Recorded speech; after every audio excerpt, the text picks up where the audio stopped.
राधे राधे मित्रों, एक संत जगन्नाथपुरी से मथुरा की ओर आ रहे थे। उनके पास बड़े सुंदर ठाकुर जी थे। संत उन ठाकुर जी को हमेशा अपने पास ही लिए रहते थे और बड़े प्रेम से उनकी पूजा अर्चना कर लाड़ लड़ाया करते थे। ट्रेन से यात्रा करते समय संत ने अपने ठाकुर जी को बगल की सीट पर रख दिया और अन्य संतों के साथ हरि चर्चा में मग्न हो गए।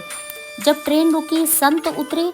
वे हरि चर्चा में इतने मग्न हो चुके थे कि झोला गाड़ी में ही रह गया। उनमें रखे ठाकुर जी भी उस गाड़ी में रह गए। संत सत्संग की मस्ती में ऐसा बहे कि ठाकुर जी को लेकर आना ही भूल गए।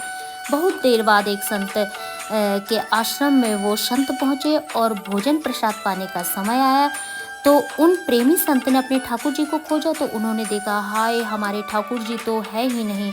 संत बहुत व्याकुल हुए और रोने लगे, परंतु ठाकुर जी मिले ही नहीं और ठाकुर जी के वियोग में अन्न जल लेना स्वीकार नहीं किया और उनकी विरह में अपने ठाकुर जी को पुकार कर रोने लगे।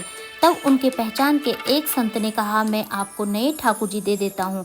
परंतु संत ने कहा, मुझे अपने वही ठाकुर जी चाहिए जिनको हम अब तक लाड़ लड़ाते आए हैं। फिर दूसरे संत ने पूछा, आपने उन्हें कहाँ रखा था? मुझे तो लगता है वे गाड़ी में ही छूट गए। उनमें से एक संत बोले कि कई घंटे बीत गए, गाड़ी में से किसी ने निकाल लिए होंगे और गाड़ी भी बहुत आगे निकल चुकी होगी।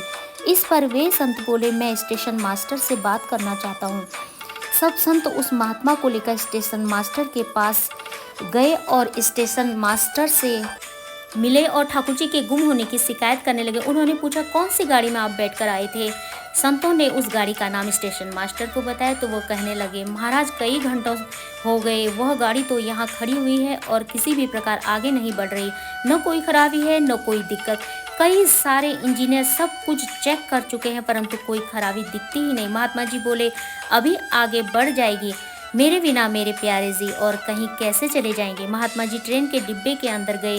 ठाकुर जी वहीं रखे हुए थे जहां महात्मा जी ने उन्हें पधराया था और उन्होंने अपने ठाकुर जी को गले लगाया और जैसे ही महात्मा जी ट्रेन से उतरे, गाड़ी आगे बढ़ने लगे। स्टेशन मास्टर, सभी चालक, इंजीनियर सभी आश्चर्यचकित में पड़ गए। बाद में उन्होंने पूरी लीला सुनी, वे गदगद हो गए। उसके बाद वे सभी जो वहां उपस्थित थे उन्होंने अपना जीवन संत और भगवान में लगा दिया। भक्तों, भगवान जी भी खुद कहते हैं, जहाँ भक्त मन पग धरे तहाँ तहाँ धरूं मैं हाथ, सदा संग लाग गयो फिरूं कबहु न छोड़ूं साथ। आपको ये सत्य घटना कैसी लगी? कमेंट द्वारा जरूर बताइए। राधे राधे, हरे कृष्णा।